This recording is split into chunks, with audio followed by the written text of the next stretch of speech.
Hello Virgo, February 2021, Dadhichi here from astrology.com.au. Thanks, and those of you that are new, welcome.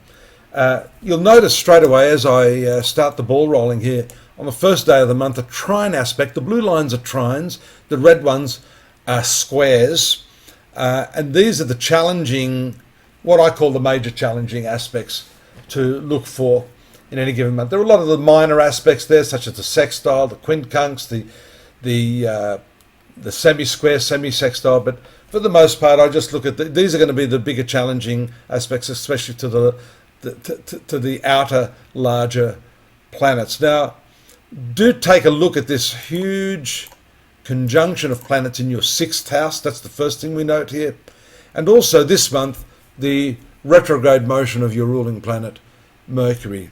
So obviously, on top of that, you've got these challenging aspects to Uranus and Mars. Fortunately, Mars is separating now, so that tension is dissipating, but you've still got a little bit of that Uranus energy playing out, that colour that's been mixed up with the Mars colour to challenge some of these sixth house planets. The sixth house is your work, it's your health.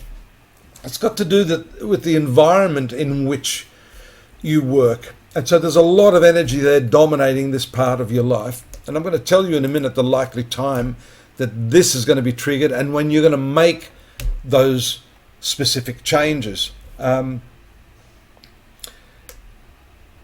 Health will be impacted, especially here when we see Moon moving into this area, touching all of these planets as Mercury is moving in the opposite direction. First it touches the Sun, then it goes and connects with Mercury retrograde, then Jupiter, then Venus.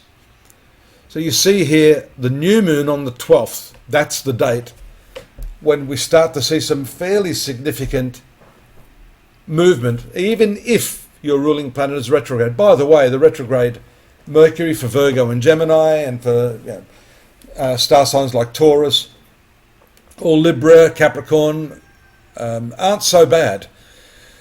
The retrograde planet, if it's a friend or a ruler of the ascendant, will actually enhance its ability. So I see you moving through a whole lot of different topics in the work arena. It's almost like a systematic reappraisal of what you've got to do, how you're going to get this year back on track. I mean, 2020 was a disaster for most of us, even if you've been working, but no doubt every aspect of society has been impacted by this.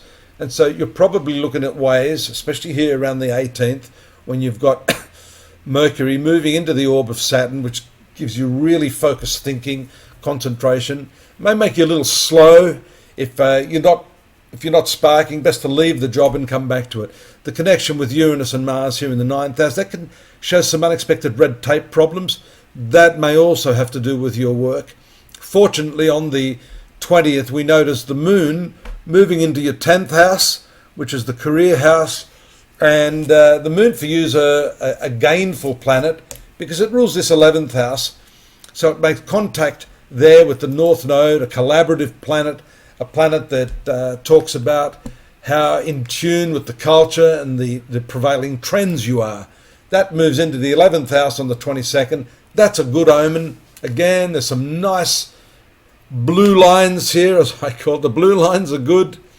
You'll notice also Mercury, your ruler, has gone back into its normal motion at this time, giving you the opportunity to fully digest what it is you had to reappraise. Sun moves to the 7th house. You'll start to see after this date, especially when Venus moves out of this 6th house, which is its house of accidental debilitation. It's not actually debilitated, but the sign of Virgo, which is the natural 6th house, is where Venus doesn't function too well.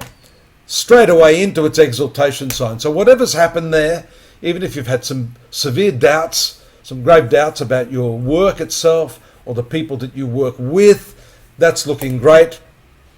Notwithstanding the fact that Venus, fortunately, is the slower moving planet. You notice here the sun moving away. There's what we call combustion. Combustion there, which affects this red tape planet, Venus, planet of love, which is also your finances. So there may have been something tied up there. You may have been waiting for money. Notice on the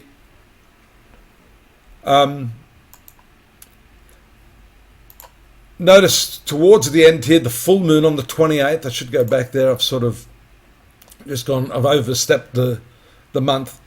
But we were talking about that red tape issue and the fact that the moon is full on the very last day, and that gives you the opportunity to emotionally connect with others and to really put in motion those sorts of things that you had to go back over when Mercury was retrograde here.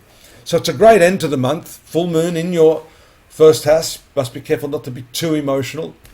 But for the most part, I think this is a good month, and the sixth house retrogression of Mercury is going to give you some very, very new insights, along with that new moon, into how you can best work and improve your situation in the coming months. Take a look at astrology.com.au. We've got the monthly forecast there in text for you. That will help you to get a handle on the chronological dates and to fill in some of the gaps that I've left out. Subscribe, leave me a message if you want me to answer a question here. I try to get to everyone. If you want a personal reading, it's a perfect time to do it for 2021. And I'll see you next month. Bye-bye.